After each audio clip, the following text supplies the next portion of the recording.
I call it grit gaslighting, where we're hard on ourselves when we can't get through things. And we say, why am I so stressed out about global warming? And everybody else seems to be living their lives.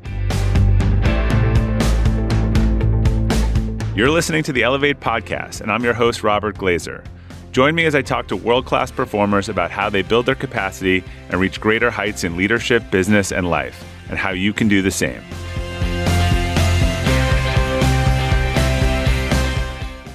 Welcome to the Elevate podcast. Our quote for today is from Neil Blumenthal. The key to an ideal workplace is one hyphenated word, this: self-awareness. Our guest today, Dr. Tasha Eurich, is an organizational psychologist, one of the world's leading experts on self-awareness and business savvy. She's worked directly with 40,000 leaders and spoken to hundreds of thousands more, helping them achieve dramatic and measurable change. Her clients have included the NBA, Walmart, Salesforce, and many more, and her TEDx talks have been viewed more than 10 million times. She's also the New York Times bestselling author of multiple books, including Insight and her latest Shatterproof, which publishes the day that you first hear this episode. Tasha, welcome back to the Elevate podcast. Thanks, Bob. It's such a pleasure. All right. So you've, like many of the guests who are coming back, you've previously been on the show, and I'd encourage people to listen to that episode. But that was way back in 2020, sort of pre all of the things on COVID. So obviously there's been a significant few years in leadership, both in business and outside of it. What do you think has changed the most since sort of our period of COVID? Are they getting better, or are they getting worse? I don't have good news here, but I sense that all of your listeners already know that in their gut. You're exactly right. So what's interesting actually is in the process of writing my new book, Shatterproof, I actually went and looked at some, sort of quantitative measures of the level of uncertainty and chaos that exist in the world. And there's one called, I know, very fun for me. And there's one called the Global Uncertainty Index. Yeah. And, even before COVID, we have been living in what I call the chaos era, right? It's an age of increasingly chronic and compounding stress across multiple areas of our lives. And if you look at the Global Uncertainty Index, basically what it shows is, obviously COVID, it went crazy, but it hasn't gone down. It's gone up since then. Right. And so I think that's sort of the baseline for most of us in our daily lives is a higher than we used to have, like, baseline of stress, and then all of these unexpected things. It seems like everyone's burnt out. Like, I just did a huge assessment project for a civic organization that delivers medical services. I'll just say that. And the level of burnout was shocking to me. It's a whole new world. And, it's interesting because I think part of it was we all felt like when COVID was over, we would sort of, go back to normal, whatever that was. And that's just not the world we live in. And that's part of why I'm so passionate about sharing the message of this book. Like, it actually helped me. I'm sure we'll talk about this. It saved my life from a health crisis. But we have to find a new way to cope, because the things that we have been taught are just, you tell me, they're not working anymore, right? We're not seeing them work. So you don't know this. You and I haven't talked about this, but my book that will come out probably in 2 years that I'm working on, the working title is Elevate Your Kids. And I've actually been trying to look at parenting through a leadership lens. And I've been studying data for 6 months across is what we're doing with kids working, and does it match up at all to what we know is good leadership in the workplace? And the answer is no and no. The mental health, the fragility, it's a huge problem. We're not raising kids for the world today. Right. And then they're showing up in the workplace with these attributes, and then it's another problem. So it's great timing on this, because I have been seeped in this data. We've probably seen some of the same stuff, and I just want to scream, this isn't working. Every study I'm reading, this isn't working. Why are we doing this? So, right. I had a line in here about kind of talking to you about the new book and saying, you talk about, this concept of resilience and intrinsic motivation. And I'm like, I think these are the two things we've lost the most, in a whole generation, which is all carrots and extrinsic motivation and the inability to overcome any setback because the culture is about perfectionism and getting everything right. I mean, now, look, you like, I don't know how old your kids are. Mine are all around college age. So I'm in and around this. And like, if you get, and by no means do I think, particularly after the last 2 years, that going to an elite university is the pinnacle of anything anymore. But if you get one B+ grade, you can pretty much check 20 schools off your list. And like the message that sends is and the behaviors that creates are pretty profound. It's true. And one thing we know when we look at sort of life success is that grades don't always predict it, right? So we're using the wrong metric anyway. And you're going to have mistakes and you're going to have failure. And the longer you are delayed exposed to those, the this is Taleb's anti-fragile, the less you have ability to even handle that stuff. Right. Well, and the other side of it too is, so that's the idea. It's called the stress inoculation hypothesis, where, if we don't get a little bit of stress, when we're developing and just in general, we're not going to be able to deal with it. But then the other side of that is also true, which is when these kids and these young people get into the world, they are finding a world that has so much chaos and so much stress.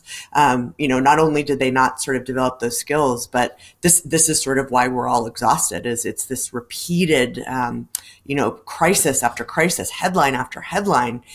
Resilience wasn't designed to do that. It wasn't designed. It was designed for like short-term crises that we get through, and then we go back to normal. It's similar to we are using fight or flight all day long, and it wasn't designed for that. It was designed for bear, like save your life, fill your system with all these chemicals, and get you to run. It's interesting. As you said that, I realized there is some dichotomy in that, like, we are like we're not inducing. First of all, it's interesting. The other thing happens too. When people retire and they have no stress, they die quickly. A lot of them, very much. But we seem to have it in the wrong place.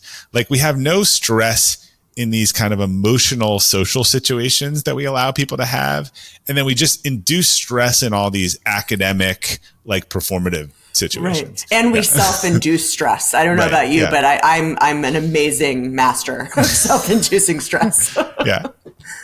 So one of the contentions, and so talk to me about your assertion, and I agree with fully, is that resilience is a limited resource. So why do you think that? What does that mean in reality for people? So let me first give a definition of resilience, because I think it's like the term communication. We all use it and we mean different things. So the way researchers define resilience is the capacity to cope with hard things. And it's not a skill. It's really a capacity that we have. And there's a lot of myths that have, I think, in the translation between what all the empirical research says and what we're talking about in the world, there's been sort of this, it's like a game of telephone where the message of the research has gotten distorted. But I think in terms of resilience, the way we've all been taught to grow our capacity to cope are, the practices of like optimism, gratitude, self-care, making sure we're sleeping. And what's happening is we're all doing all of these things to the best of our ability. And we've reached a point where it's not working anymore. And that was actually what led me to really dive into this research for my book. I've been researching it for 5 years now. And at the same time, I was going through that experience myself, where I was learning in the research, for example, that resilience isn't intended to help us thrive. It is intended to help us survive. And in my life, I was feeling that way. I was, checking. I even made a printable spreadsheet of all my resilience practices because I was in so much trouble. It's just what gets you to come back another day and not quit, right? It's not like you're like loving the door slammed in my face, right? Exactly. And I think we expect, that if we do all these things, then if we pay the price by spending the time and the energy, we're going to get the return. And that's just not true. A couple of other misconceptions that exist is, I think that resilience is something that we all have been told we can learn. We can dramatically improve. If we just sit on our yoga mat enough, for enough time, we'll be able to kind of deal with whatever comes at us. But what we know is that each person has a limit to their resilience. And for people particularly who have had, early childhood trauma or who have just had a very difficult life, it's actually harder for them to be resilient, not easier. Right. And that kind of goes there's not enough and too much, right? No, there's not enough and too much. And then the last thing is the research does not tell us what doesn't kill you makes you stronger. It actually says what doesn't kill you is going to deplete your resilience and make it harder to cope with the next thing. And so when we look at all of this research put together, it's like, no wonder we are doing all of this stuff and then not feeling what we think we're supposed to be feeling. It's because resilience was never really promised to do any of those things. Well, there's also like applying it in, it kind of goes along the research around willpower. Similarly, like I always liked the example that like, look, if you don't want to drink, and you live in a town where everyone goes out drinking every night, like that is really going to require a lot of power not to drink rather than going out with a group that goes walking at night, right? Mm-hmm. So the environment matters a lot to this too. Like if you put yourself in situations where you have to deplete willpower, resistance, which seem like cousins, it takes a lot of work to go to a bar and be like, should I have a drink? Should I not have a drink? But if we're out playing tennis, I'm not even thinking about that. I think that's a really good comparison. Yeah. And that's sort of the premise of my book too, is that instead of like making ourselves push through being at the bar with all of your friends drinking, it's about stepping back and saying, what's really going on here? How is it impacting me? What do I need? And how can I design my life to be more in line with what those needs are? And that can be, little things like, how am I going to structure my to-do list today? Or it can be big things like, do I want to stay in this marriage or not? But right. I think you're exactly right. Is we sort of fly along with the wind sometimes, and we forget that we actually have more latitude than we think to design a lot of parts of our lives. And you can't do everything and you can't apply it to everything. And this is the problem with excellence, cheap, and all of this stuff. And I'll read you one of my favorite quotes that I used in my book on resilience. I don't know if you've heard it because I think this was a really unusual take. So do you know Elizabeth Edwards was John Edwards' wife who had cancer in the middle of he was running for president and he was openly cheating on her. And so she said, part of resilience is deciding to make yourself miserable over something that matters or deciding to make yourself miserable over something that doesn't matter. Wow. What does that mean to you? So that means to me, like, I actually think there's some things we need to not be resilient about, right? Because to your thing of using it up, like there's some stuff you just have to quit and there's stuff you shouldn't be resilient about. The stuff that really ties to your values and that matters and your goals and that you kind of like would die on the hill. And then the other stuff is like, to me, like, again, you're wasting your tank on the other stuff. I totally agree. There's a term that I talk about called costly persistence. Yeah. And one of the dark sides of resilience is, to your point, we apply it to everything when it's like, wait a minute, I'm in this toxic friendship, and every time I talk to this person, I feel miserable. Yeah. Or, I have this boss that no matter what I do, they make me miserable. Like we don't have power over everything in our lives because that's not how life works. But we have so much more power than I think we give ourselves credit for. I thought Annie Duke's book on quitting was excellent on this too, right? And figuring out where you should quit and there's so much bias to the early quitters because you have no idea how it's going to work out, right? So like we chastise quitting too early and we chastise quitting too late, right? Because assuming that it would have worked out. So when we talk about this, I think it is really like in the world, like everyone's just trying to do too much. There's too much information, too much exposure.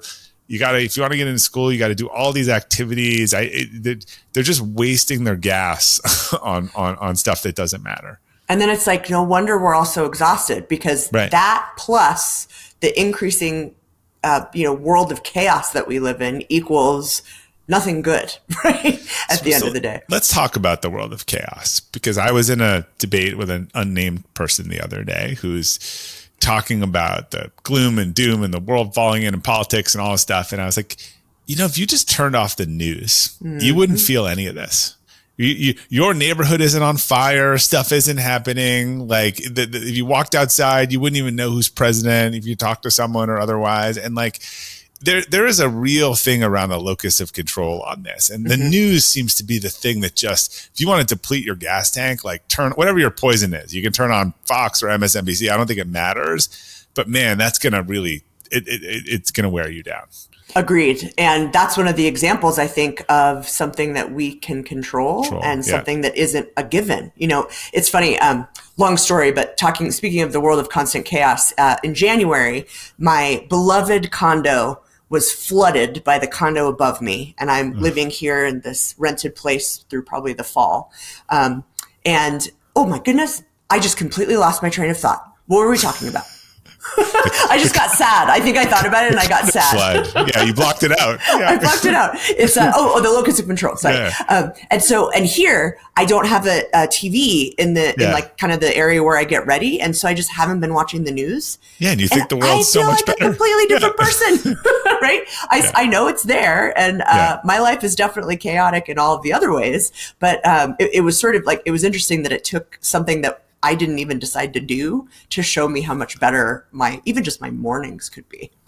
Yeah, someone I know years ago was really challenging someone on like global warming. They were stressed about it, and they were like, "Oh, why are you stressed? Like, either you can do something about it or you can't do something about it. Like, but you know, you could like if you control the quote was, if you control it, why worry about it? And if you don't control it, why worry about it? Right? Like so." A lot of this is sort of induced. So I know, like you touched on this, but from the research, like what does the replenishment cycle look like? Like once it's exhausted, then is it harder to replenish? Like what does the research kind of say?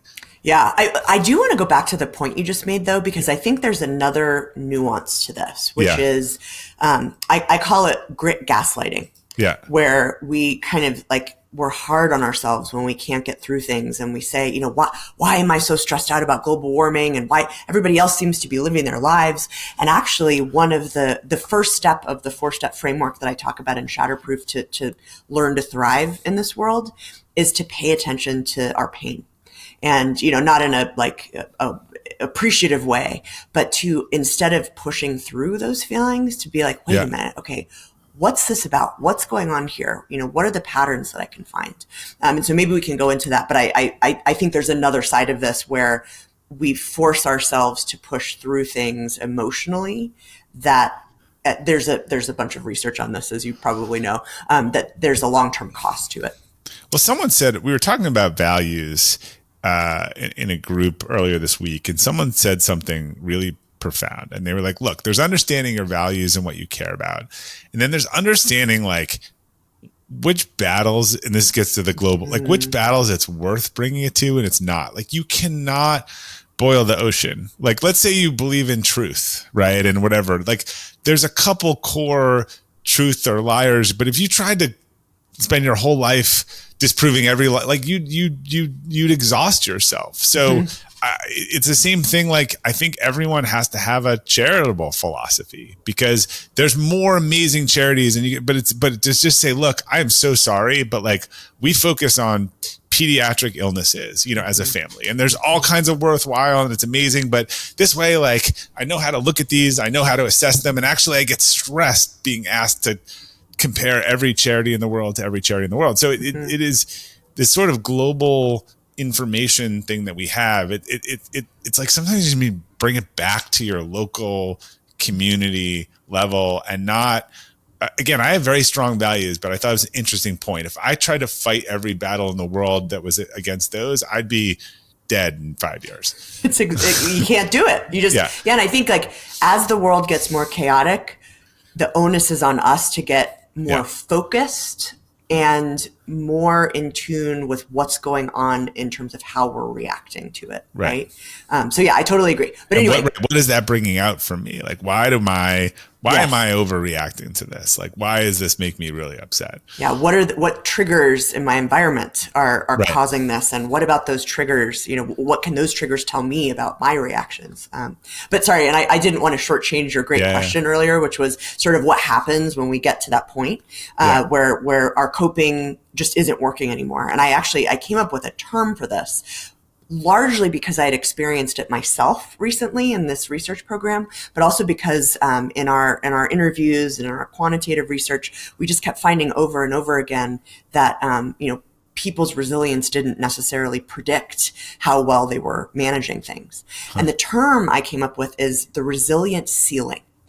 And so there's this idea that we're pushing and pushing and pushing. And, there's all these coffee mugs that say like, you've survived every challenge so far. But that doesn't mean that there isn't going to come a moment. And it's usually when we least expect it and we can least afford it, when we reach the limit of what we can endure. And, you can sort of, to use the expression, like something can knock us over, with the weight of a feather, where we're fine until the second we're not. And so when we hit our resilience ceiling, especially for my fellow stressed out strivers, right? People like you and I who are like killing ourselves trying to do great things. Launch books. Launch books. Who would do such a thing? It's my third time. You think I would have learned. But yeah, and then we that's when we start gaslighting ourselves and saying, I can't believe I just lost my mind about the smallest thing. Like, what's wrong with me? And then that becomes a self-perpetuating cycle. And it's really disarming. It's really kind of shame-filled. At least that was my experience. And so I think it's important that we have names for these things to normalize them. And I had never heard anyone really explain it. Like, people talk about burnout, but I think burnout is this sort of, there's some key differences between, burnout and hitting a resilience ceiling. Burnout's, specifically related to work. It's more sort of ongoing, it's more chronic, but the resilience ceiling is like, literally, I woke up this morning and I thought I was going to be okay, and I can no longer deal, like, period, full stop. And so I don't know, maybe that will give us all comfort to know that it's not just you, like, you're not the only person that's done that and that's had that experience. Well, it would occur to me, combining two things that you said, that like, if we're redlining it all the time, we're lowering the ceiling. And if we're taking breaks and doing the things we need to do and restore, like, we're probably increasing. It's probably like a function on my Whoop of like it's sort of like your recovery level, like your where it says, look, your recovery is crappy today, like, don't push it. And then other days it's like, go full bore, you're fully recovered. Like, it would be there's probably some corollary there to our sort of level of resilience. I agree. Yeah, I think that's a really good analogy, actually, is if we, the other thing we could say is like, it's a marathon and not a sprint. Right. And if we're waking up every day sprinting and sprinting and sprinting, and then suddenly we fall over on the ground, it's no wonder, right? And so there's actually a tool that I talk about in the book that I use almost every day in some sense. I call it the 2-2-2 method, which is sort of when you're because everybody knows that moment, right? Like, you're fine. You get an email from a client. You're like, oh my gosh, right? The proverbial straw. So the idea is you prioritize what is going to help replenish you in the next 2 minutes, 2 hours, and 2 days.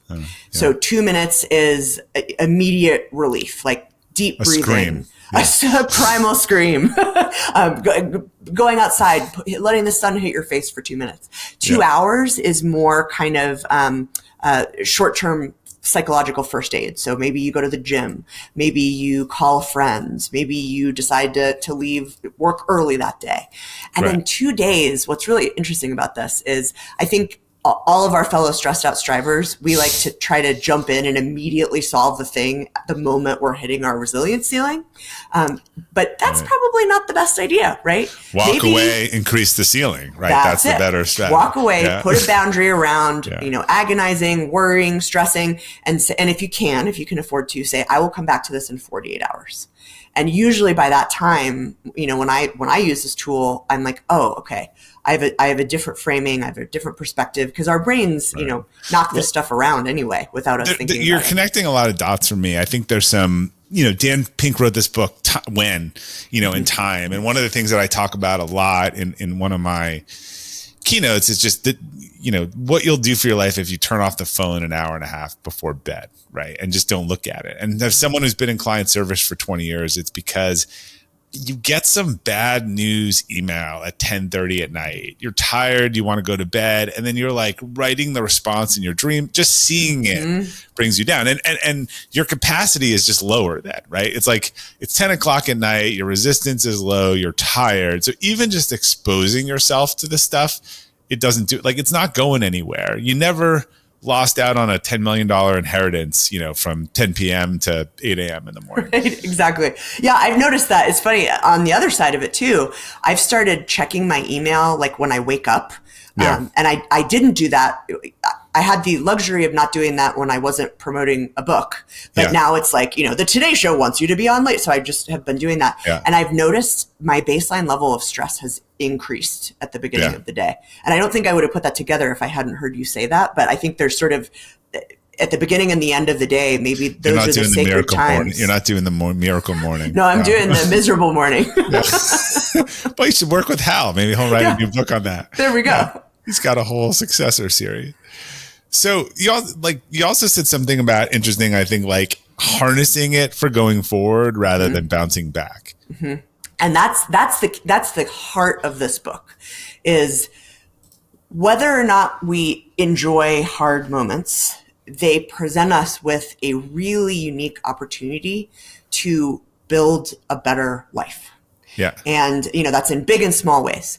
But the idea here is if we keep focusing on just surviving and being resilient and bouncing back, like, who wants to bounce back to where you were before? Yeah. There's when you grow forward, there's something better. And that's kind of the idea, that if we can use these moments as a way to reflect, as a way to figure out, what is it that I need, and how can I design my life within these constraints? And then how can I mindfully pivot? Then we are changed by the situation. Yeah. But I think this idea that we all have is, what doesn't kill you makes you stronger. You'll automatically get better and stronger and faster and happier. What doesn't kill you makes you stronger eventually, right? That should be the comma / eventually. Well, right? here's a funny story. Tomorrow. Maybe not tomorrow. Here's one of my favorite stories in the book that my research assistant John actually found. So that quote is, it's an aphorism, but Friedrich Nietzsche, the philosopher, was kind of who we were able to trace that to. And the backstory of this was less than 6 months after he published a book. Died. No, well, wait for it. After he published this, aphorism, he was walking in a square in Turin and saw somebody beating a horse. I mean, it's horrible. And basically, from that moment, like, ran over to the horse, was crying. The police were called. And from there, he was brought home and literally descended into madness, was checked into a mental institution from which he never reemerged. Huh. There should be an asterisk on that quote. Right? I mean, it's horrible, first of all, but I think it's so powerful in terms of how much we want that to be true doesn't make it true. Right.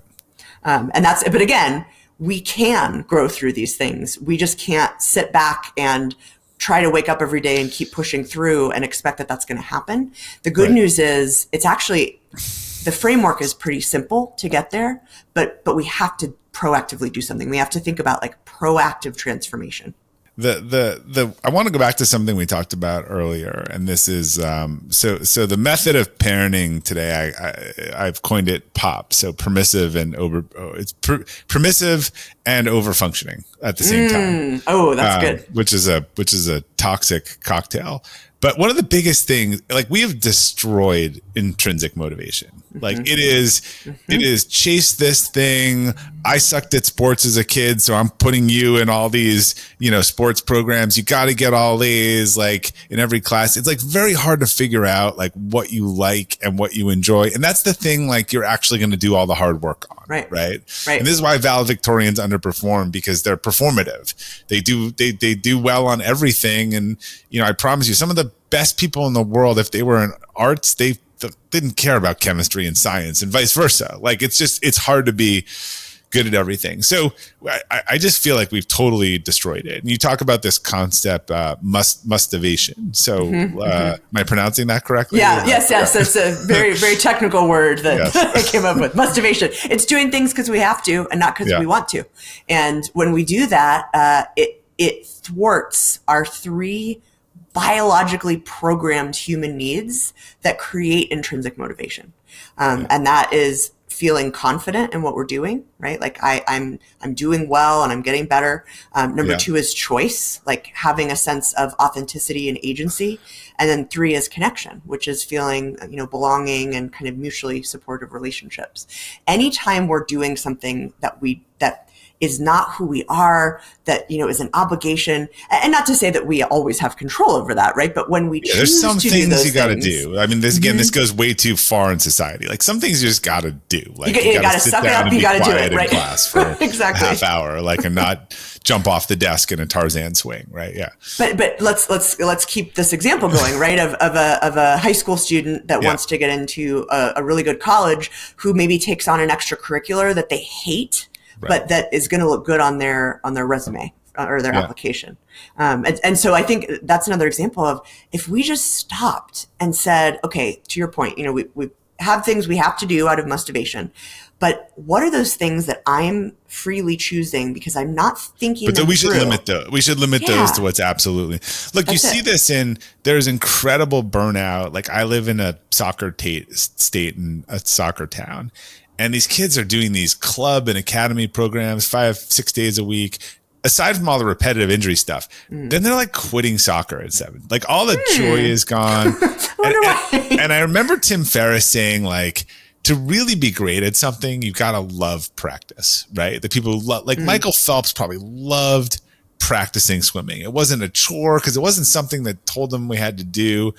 And the problem with all of this is our achievement culture is that, like, you've got to try some stuff and fail, and it's okay. Like if I was at college looking at a kid and I would be like, Tasha tried these 10 things and the stuff that she didn't like she's not good at. And man, the stuff that she loved, like this is where time flies and you're super resilient and you want to solve the problem.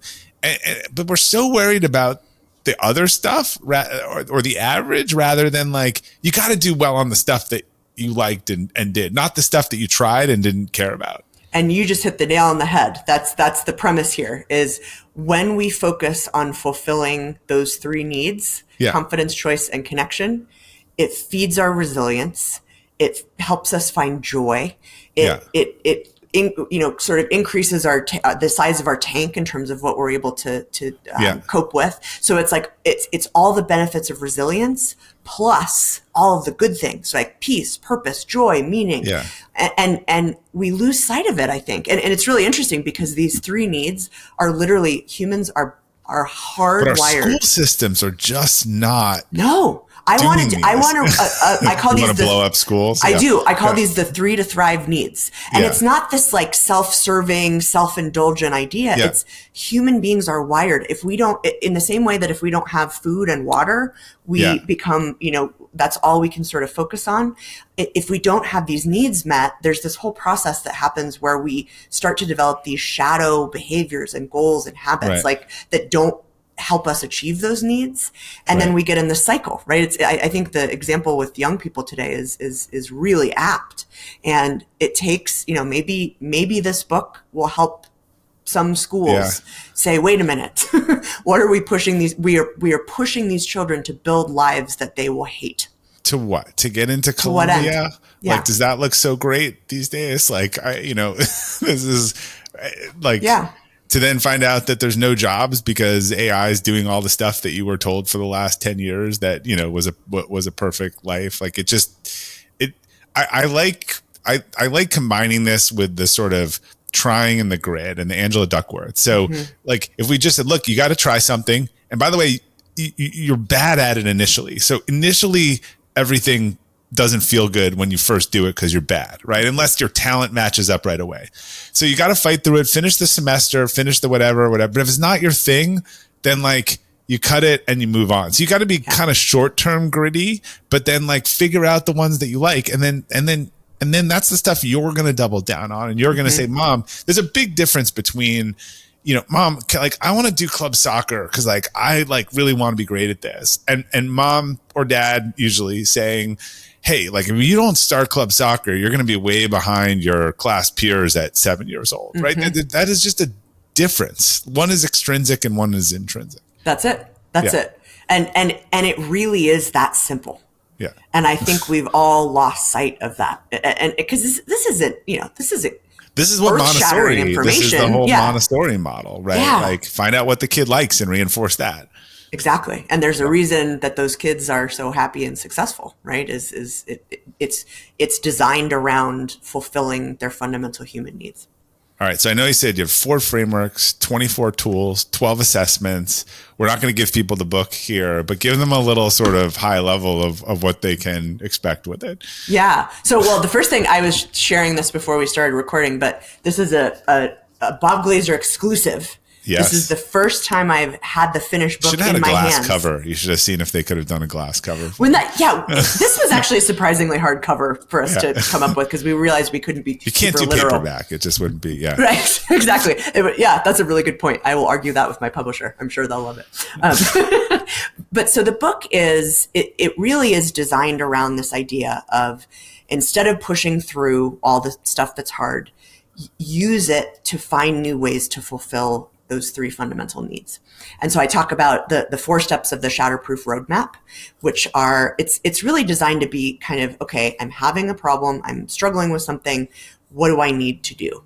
What habit do I need to engage? And so it talks about these 4 steps. I mentioned earlier, one of them, it starts with probing your pain and just trying to understand, like, what's going on with me here? I'm not going to push through it. I'm not going to push it down. I'm going to pay attention to my pain and figure out what it's trying to tell me. The second is tracing your triggers. And we already talked about this, kind of looking in our environment and being like, okay, what is causing this? Right. And I have a whole, I really nerded out. Look backwards in your life. Look backwards. Exactly. Yeah. Because sometimes those triggers are old.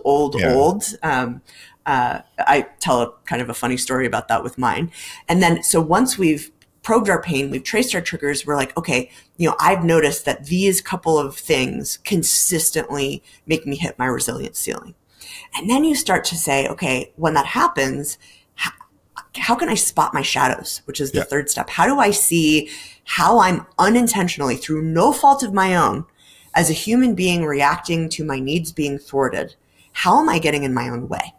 Because what I've discovered in my research and others' research as well is that when our needs are thwarted, we become this sort of worst version of ourselves, and we get in our own way, and things. Are we clear about our needs though in those cases, or not? Well, if you use the Shatterproof roadmap, you will be. Yes. But it's sort of an example of, like, for somebody who let's stay with this young people example, because I really like kind of getting into this.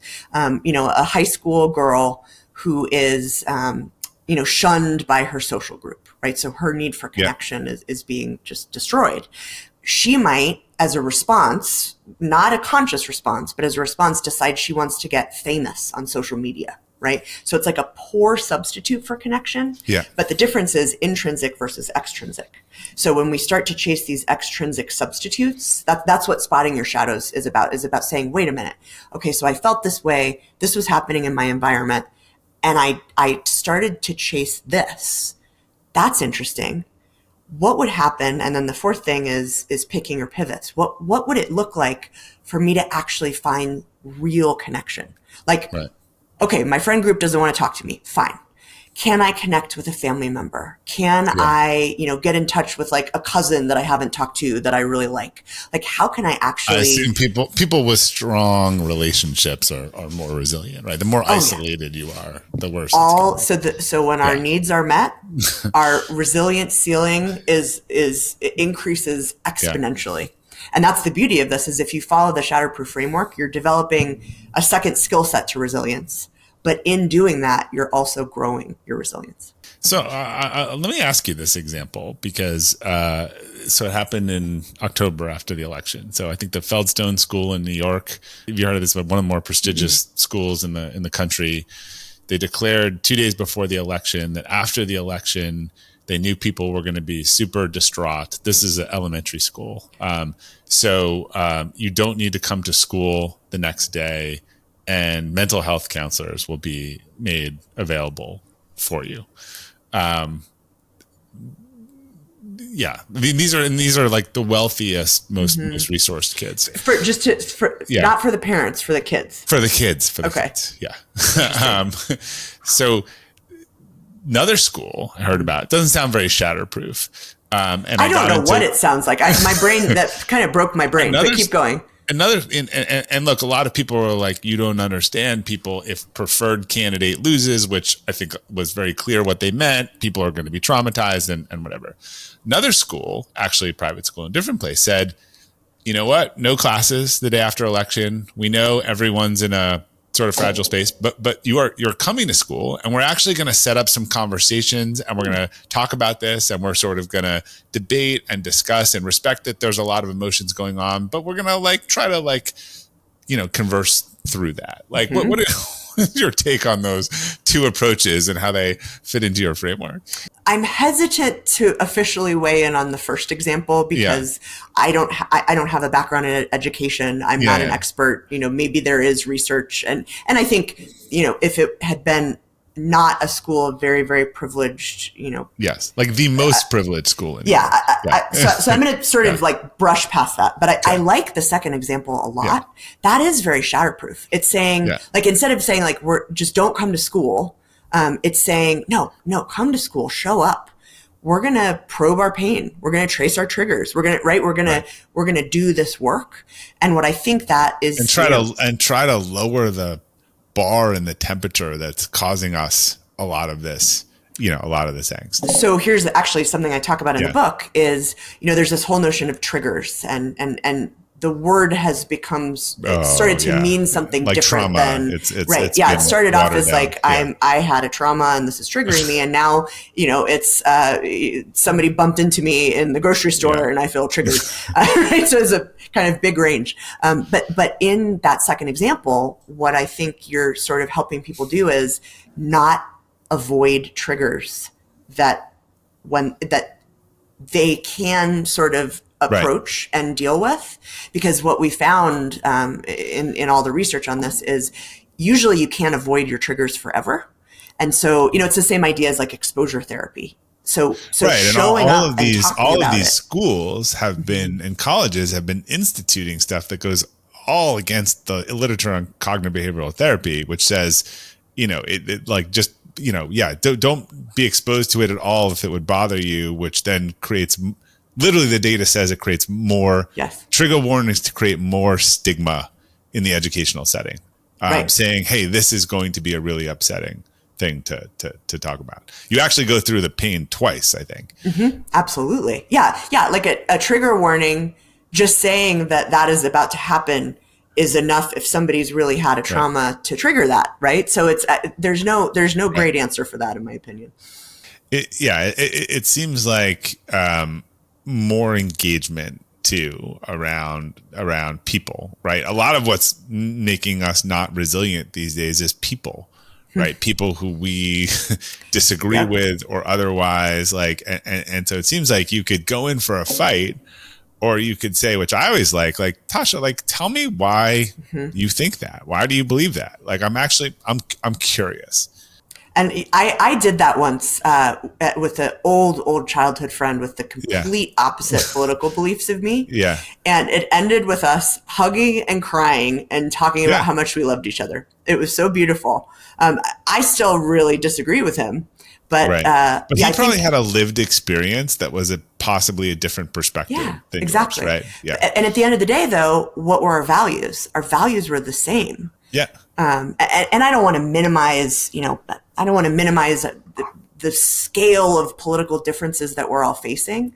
But I agree with you. What I try to do on my best days, and I have a lot of worse days, just to be really clear, but what I try to do on my best days is find the places where we can agree and find the things we can agree on. If we disagree on 98%, but there's 2% that's really important that we can align around, like, let's start there.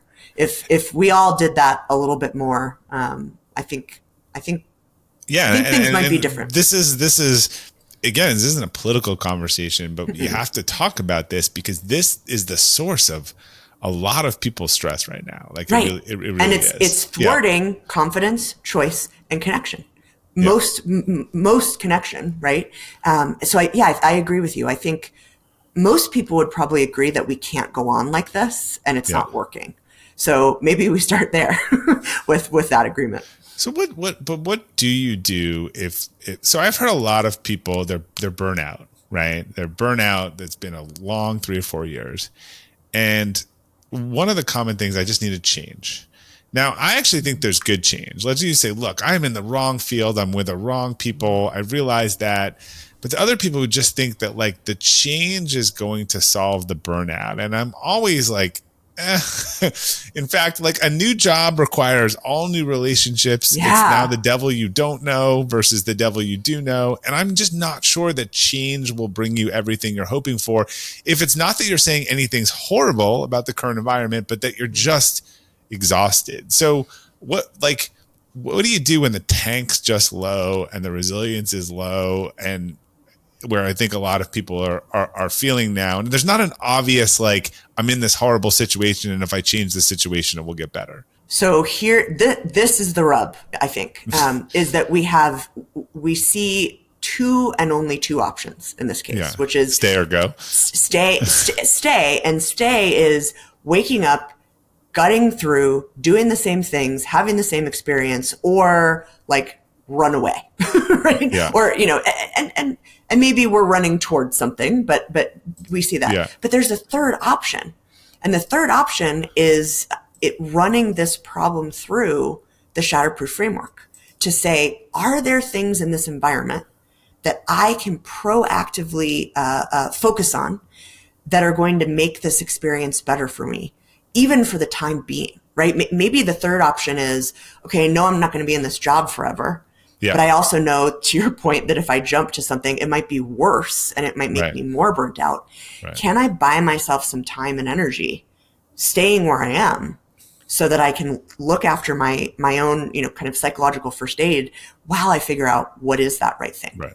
And so I think... Right. So you need to change something micro, not something macro, or maybe multiple things that are micro and not macro. And you need to have insight. You need to have insight about, again, what is this stirring up in you? What are the things in your environment that are triggering it? How are you getting in your own way? And what can you do to, within the constraints you operate in, to better meet your needs? It's actually been a pretty remarkable experience to work on this book because, and we haven't really gotten into this, but I at the time, came to and back from literally the brink of death from this chronic illness. Well, I was going to ask you. And so let's hear your story about this. Well, so I haven't told this very often. You're one of my first podcasts, but I'll keep it brief because I think the details might not matter so much. But starting, I've lived a life where I just lived on adrenaline. And starting in March of 2020, just like all of us, I wasn't traveling 250,000 miles a year. I wasn't always out doing things. I was, in my apartment with my husband at the time and my dog. And I crashed. And I crashed psychologically, and then I crashed physically. And I crashed physically to the point where by 2021, with the exception of dragging myself out of bed for a 24-hour trip for a keynote and then going back, I was completely bedridden. And what I was able to do with this framework was, because essentially what I tried to do for the first year and a half of this was gut through and be resilient. And I mentioned, my resilience spreadsheet that I have. This is burnout, right? This is just, Well, so it was also genetic connective tissue disease where all of my systems slowly kind of collapse like a flan in a cupboard. I'll get to that. But I was trying to just gut through, and I was just going to doctor after doctor after doctor, waiting for someone, waiting for the doctor house to come and be like, I've spent the last 7 days of my free time researching all of your symptoms, and I have now found your rare disease.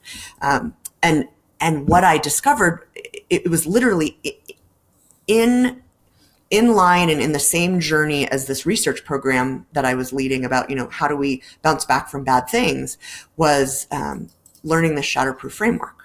So I started applying it to my own life. And what I realized was there was no cavalry that was going to come save me. Like it, you know, if I kept gritting through, the worst case scenario was, you know, too horrible to speak of. And, you know, the best case scenario is I just keep living this life where I was just existing, and I was in 10 out of 10 pain every day. And every time I got out of bed, I would faint, right? These were real physical symptoms. Right. You can't just plow through that. No. Yet I did for about a year and a half, right? Which is crazy. And so what I ended up doing was, when I used this framework, the pivot that I chose to better meet my needs and to put my health kind of above everything else and save my own life, essentially, was I was going to spend 30 minutes a day researching rare diseases until I had some kind of insight or hypothesis to take to a specialist. And it took me a while. There are like 5,000 rare diseases. Is this before ChatGPT, or is this? It was before ChatGPT. It oh probably my goodness! Would have been 5 minutes after. Oh my God! Oh Bob, don't tell me that. God, that's horrible. No, you wouldn't have had the book. You wouldn't have had the That's true. story. The book wouldn't be as good. Yeah. And eventually I found something called Ehlers-Danlos syndrome, which is a genetic connective tissue disease where your body, so collagen and elastin are proteins that are found in your entire body, every single system. And my body doesn't know how to produce it correctly. Wow. And so it leads to these like diffuse multi-systemic symptoms that, you know, no doctor can put together. And it took me a couple of tries, because it's really, most doctors are taught that they will never see a case in their lifetime. So they shouldn't even bother trying to diagnose it, because it's so rare they'll never see it. But after my third try, I got a diagnosis, and that led to literally, you know, so there's no treatment and there's no cure. And it's chronic and degenerative. So over time, you know, the life expectancy is still usually the same. But you've got to really change. So you just have to be like careful. You have to change it. Like I take 52 pills a day. I see a physical therapist every week. I had a operation that unclogged a 95% blocked jugular vein, which seems kind of important. So, but all of these things together, I never would have had this sense of empowerment and choice and kind of like urgency if it wasn't for the work that I was doing on this book. So when I tell people I'm passionate about this and it saved my life, it's kind of like, okay. You were also a client. Yeah. I'm also a client. Exactly. I love that reference. All right. Well, we're gonna leave it with that. So I'm sure people can just get the book today wherever books are sold. Wherever books are sold, and if they want to learn more, they can go to shatterproof-book.com. And if you want to see how close you are to your resilience ceiling, go to that website, and there's a free quiz that'll show you. And if people want to learn more about you or your work in general, where else should they go? Oh gosh, I'm too findable. They can go anywhere. All right. Figure out how to spell her name, and you'll find her online. It's Eurich.